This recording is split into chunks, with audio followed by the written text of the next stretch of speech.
Corona டைம்ல வந்து பாத்தீங்கன்னா கிட்டத்தட்ட 1200 தமிழர்கள் அண்ட் கொஞ்சம் மலையாளிகளும் வந்து கல்ஃப் கண்ட்ரீஸ்ல மாட்டிட்டு இருந்தாங்க. அவங்கள வந்து நீங்க வந்து வெற்றிகரமா வந்து கேஸ் நடத்தி இந்தியன் கவர்மெண்டோட ஒரு வார்ஷிப்பே அனுப்பி அவங்கள வந்து சேஃபா கொண்டு வரதுக்கான ஆக்ஷன்ஸ் நீங்க எடுத்து சக்சஸ் பண்ணியிருந்தீங்க. இது வந்து எப்படி பண்ணியிருந்தீங்க?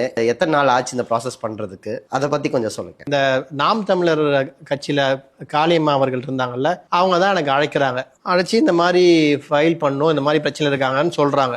எதுவுமே எங்கேயுமே யாருமே கவர்மெண்ட் அப்ரோச் எப்படி பண்ணணும்னு தெரியாத ஒரு ஸ்பேஸ் இருந்துச்சு. அப்ப நீதிமன்றம் மட்டும்தான் ஒரே வழியா இருந்துச்சு.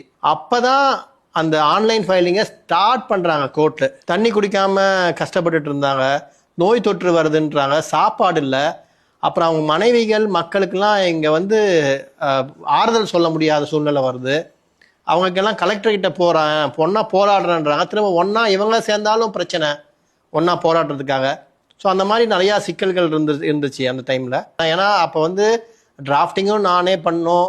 அதுக்கப்புறம் அதை வந்து அந்த பெட்டிஷன் ஷேப்பு கொண்டு வரதும் எல்லாமே நானே பண்ணணும்.